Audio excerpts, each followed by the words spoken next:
क्या आपको भी ऐसे वाक्यों की इंग्लिश नहीं आती है, जैसे तुम किसके साथ जा रहे हो, यह तोहफा किसके लिए है, तुम्हें यह पत्र किसको दिया, और ऐसे ही कई ज़रूरी सेंटेंसेस, जैसे ये किताब किसके द्वारा लिखी गई है, या फिर वो किस पर चिल्ला रहा है।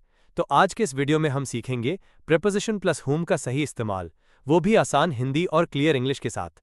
हाय and hello, welcome back to your own channel English and study. चाहे आप बिगिनर हो या ग्रामर रिवाइज कर रहे हो, ये वीडियो आपके लिए है। तो चलिए बिना देरी के वीडियो शुरू करते हैं। इसके साथ को इंग्लिश में कहते हैं with whom।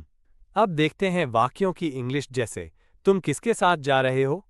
Present continuous tense है, तो सबसे पहले लिखेंगे विद whom। विद whom के बाद लिखेंगे हेल्पिंग वर्ब आर के बाद लिखेंगे सब्जेक्ट यू। अब लिखेंगे गोइंग, क्योंकि ये कंटिन्यूअस टेंस है और कंटिन्यूअस टेंस में मेन वर्ब में आईएनजी लगता है। तो पूरे वाक्य की इंग्लिश होगी with whom are you going. वो किसके साथ खेल रहा था। ये पास्ट कंटिन्यूअस टेंस है, तो इसकी इंग्लिश होगी with whom was he playing. बच्चा किसके साथ बैठा है, ये प्रेजेंट कंटिन्यूअस टेंस है, तो इसकी इंग्लिश होगी with whom is the child sitting. अब देखते हैं नेक्स्ट के लिए को इंग्लिश में कहते हैं फॉर whom। अब बनाते हैं वाक्यों की इंग्लिश, जैसे ये तोहफा किसके लिए है। ये प्रेजेंट टेंस का वाक्य है, तो सबसे पहले लिखेंगे फॉर whom, उसके बाद हेल्पिंग वर्ब इज, फिर सब्जेक्ट दिस गिफ्ट। तो पूरे वाक्य की इंग्लिश होगी for whom is this gift. तुम ये खाना किसके लिए बना रही हो, ये प्रेजेंट कंटिन्यूअस टेंस है, तो इसकी इंग्लिश होगी for whom are you cooking this food. एक और वाक्य को इंग्लिश में बनाएंगे, जैसे वो चिट्ठी किसके लिए है। ये भी प्रेजेंट टेंस का वाक्य है, तो इसकी इंग्लिश होगी for whom is the letter. अब देखते हैं नेक्स्ट किसको या किसके पास को इंग्लिश में कहते हैं टू whom। अब बनाते हैं वाक्यों की इंग्लिश, जैसे तुमने ये पत्र किसको दिया। ये पास्ट इंडेफिनिट टेंस का वाक्य है, सबसे पहले लिखेंगे टू whom, फिर आएगा हेल्पिंग वर्ब डिड, फिर सब्जेक्ट यू, फिर वर्ब की बेस फॉर्म गिव और अंत में ऑब्जेक्ट दिस लेटर। तो पूरे वाक्य की इंग्लिश होगी to whom did you give this letter. वो किसको फोन कर रहा है, ये प्रेजेंट कंटिन्यूअस टेंस है, तो इंग्लिश होगी to whom is he calling. ये पैसा तुमने किसको भेजा, ये भी पास्ट इंडेफिनिट टेंस है, तो इसकी इंग्लिश होगी to whom did you send the money. अब देखते हैं नेक्स्ट इसके द्वारा को इंग्लिश में कहते हैं बाय whom। अब बनाते हैं वाक्यों की इंग्लिश, जैसे ये चित्र किसने बनाया। ये वाक्य पैसिव वॉइस में है और पास्ट इंडेफिनिट टेंस का है, सबसे पहले लिखेंगे बाय whom, फिर हेल्पिंग वर्ब वॉज, फिर सब्जेक्ट दिस पिक्चर, फिर वर्ब की थर्ड फॉर्म मेड। तो पूरे वाक्य की इंग्लिश होगी by whom was this picture made. ये किताब किसके द्वारा लिखी गई है। ये वाक्य भी पैसिव वॉइस में है और प्रेजेंट परफेक्ट पैसिव के रूप में लिया गया है। By whom has this book been written, काम किसके द्वारा पूरा हुआ। ये भी पैसिव वॉइस में और पास्ट इंडेफिनिट टेंस है, तो इसकी इंग्लिश होगी by whom was the work completed.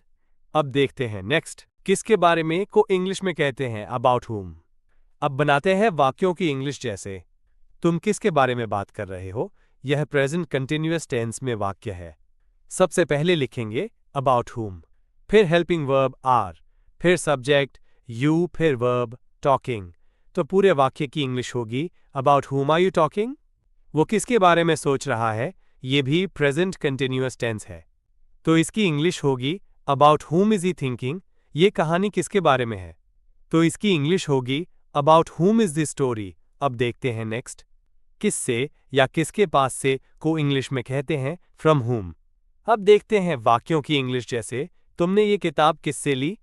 ये वाक्य पास्ट इंडेफिनिट टेंस में है, सबसे पहले लिखेंगे फ्रॉम whom, फिर हेल्पिंग वर्ब डिड, फिर सब्जेक्ट यू, फिर वर्ब की बेस फॉर्म टेक और अंत में ऑब्जेक्ट दिस बुक। तो पूरे वाक्य की इंग्लिश होगी from whom did you take this book. तुम्हें ये जानकारी किससे मिली। ये वाक्य भी पास्ट इंडेफिनिट टेंस में है, तो इसकी इंग्लिश होगी from whom did you get this information. एक और वाक्य को इंग्लिश में बनाएंगे, उसने पैसे किससे उधार लिए। ये भी पास्ट इंडेफिनिट टेंस का वाक्य है, तो इसकी इंग्लिश होगी from whom did he borrow the money.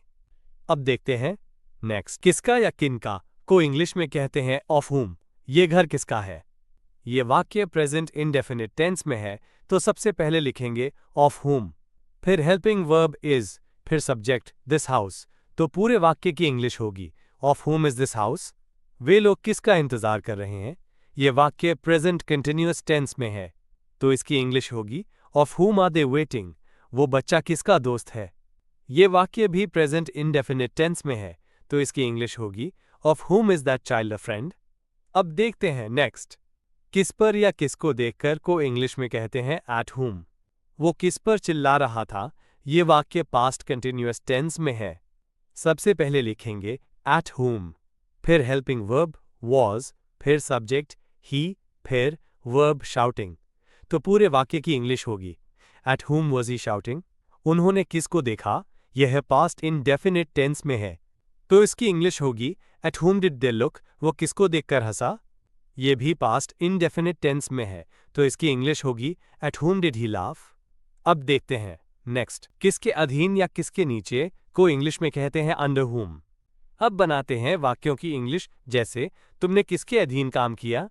ये वाक्य पास्ट इंडेफिनिट टेंस में है। सबसे पहले लिखेंगे अंडर whom, फिर हेल्पिंग वर्ब डिड, फिर सब्जेक्ट यू, फिर वर्ब की बेस फॉर्म वर्क। तो पूरे वाक्य की इंग्लिश होगी under whom did you work। वो टीम किसके अधीन है, ये वाक्य प्रेजेंट इंडेफिनिट टेंस में है, तो इसकी इंग्लिश होगी under whom is that team, मैंने ट्रेनिंग किसके अधीन ली। ये वाक्य भी पास्ट इंडेफिनिट टेंस में है, तो इसकी इंग्लिश होगी under whom did I take training। अब देखते हैं नेक्स्ट। किस पर को इंग्लिश में कहते हैं ओवर whom। अब बनाते हैं वाक्यों की इंग्लिश, जैसे वो किस पर राज करता है। ये वाक्य प्रेजेंट इंडेफिनिट टेंस में है। सबसे पहले लिखेंगे ओवर whom, फिर हेल्पिंग वर्ब डज, फिर सब्जेक्ट ही, फिर वर्ब की बेस फॉर्म रूल। तो पूरे वाक्य की इंग्लिश होगी over whom does he rule। ये अधिकारी किस पर नियंत्रण रखता है, ये भी प्रेजेंट इंडेफिनिट टेंस में है, तो इसकी इंग्लिश होगी over whom does this officer have control, वो किस पर हुकूमत करना चाहता है। ये वाक्य प्रेजेंट इंडेफिनिट टेंस में है, तो इसकी इंग्लिश होगी over whom does he want to rule। अब ध्यान दोगे, इन सब वाक्यों को हम इंग्लिश में ऐसा भी बना सकते हैं, जैसे who was he playing with, who are you cooking this food for, who is he calling to। मतलब who से सेंटेंसेस की शुरुआत कर प्रेपोजिशन को सेंटेंसेस के लास्ट में भी लिख सकते हैं। मोहन किसके साथ गया था, इसकी इंग्लिश कमेंट बॉक्स में बनाइए। फील फ्रेजेस के वीडियो की लिंक इस वीडियो की डिस्क्रिप्शन बॉक्स में है। ये वीडियो खत्म होने के बाद फील का वीडियो ज़रूर देखना। अब ये क्लास यहीं समाप्त होती है। यदि इस क्लास में आपको कोई कन्फ्यूजन हो या मन में कोई क्वेश्चन हो तो कमेंट बॉक्स में कमेंट करें। Please like, subscribe and share.